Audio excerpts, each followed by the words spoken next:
என் பேர் செல்லம்மாள். வயசு 32. வயது 164 சென்டிமீட்டர். ராசி மேஷம். நட்சத்திரம் பரணி. சாதி ஒன்றும் இல்லை, மழவரையார் சமூகத்தை சேர்ந்தவங்க. தனியார் கம்பெனியில் வேலை பார்க்குறாங்க. சம்பளம் மாதம் 30,000 வாங்கிட்டு இருக்காங்க. கூட பிறந்த சகோதரர் யாரும் கிடையாது. சகோதரிகள் 2 பேர். தென்காசி மாவட்டத்தை சேர்ந்தவங்க. இந்த பெண்ணோட வரம் பிடிச்சிருக்குன்னா உங்கள் விருப்பத்தை கமெண்ட்ல சொல்லிடுங்க. என் பேர் தேவிகா. வயசு 44. வயது 155 சென்டிமீட்டர். ராசி கன்னி. நட்சத்திரம் அஸ்தம். சாதி ஒன்று நாயக்கர் சமூகத்தை சேர்ந்தவங்க. தனியார் கம்பெனியில் வேலை பார்க்குறாங்க. மாதம் 37,000 சம்பாதிச்சிட்டு இருக்காங்க. கூட பிறந்த சகோதர ஒருத்தங்க இருக்காங்க. சகோதரி யாரும் கிடையாது. கன்னியாகுமரி மாவட்டத்தை சேர்ந்தவங்க. இந்த பெண்ணோட வரம் பிடிச்சிருக்கு அப்படின்னா உங்கள் விருப்பத்தை கமெண்ட்ல சொல்லிடுங்க.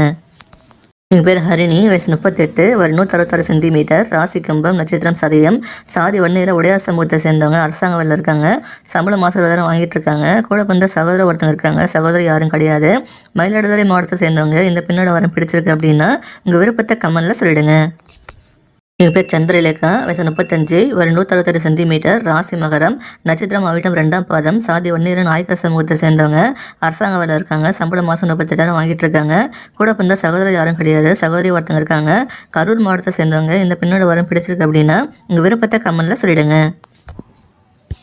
என் பேர் கீர்த்திகா. வயசு 29. வயது 165 சென்டிமீட்டர். ராசி மேஷம். நட்சத்திரம் அசுவினி. சாதி ஒன்றில் காடவரையர் சமூகத்தை சேர்ந்தவங்க. தனியார் கம்பெனியில் வேலை பார்க்குறாங்க. சம்பளம் மாதம் 12,000 வாங்கிட்டு இருக்காங்க. கூட பிறந்த சகோதரர் 3 பேர் இருக்காங்க. சகோதரி ஒருத்தங்க இருக்காங்க. தூத்துக்குடி மாவட்டத்தை சேர்ந்தவங்க. இந்த பெண்ணோட வரம் பிடிச்சிருக்கு அப்படின்னா உங்கள் விருப்பத்தை கமெண்ட்ல சொல்லிடுங்க. எங்கள் பேர் ஆதிரா. வயசு 34. வயது 167 சென்டிமீட்டர். ராசி மிதனம். நட்சத்திரம் புனர்பூசம் 3ஆம் பாதம். சாதி ஒன்றில் அக்னிகுல சத்திரம் சொல்லியிருக்காங்க. தனியார் கம்பெனியில் வேலை பார்க்குறாங்க. சம்பளம் மாதம் 22,000 வாங்கிட்டு இருக்காங்க. கூட பிறந்த சகோதரர் ஒருத்தங்க இருக்காங்க. சகோதரி யாரும் கிடையாது. சிவகங்கை மாவட்டத்தை சேர்ந்தவங்க. இந்த பெண்ணோட வரம் பிடிச்சிருக்கு அப்படின்னா உங்கள் விருப்பத்தை கமெண்ட்ல சொல்லிடுங்க.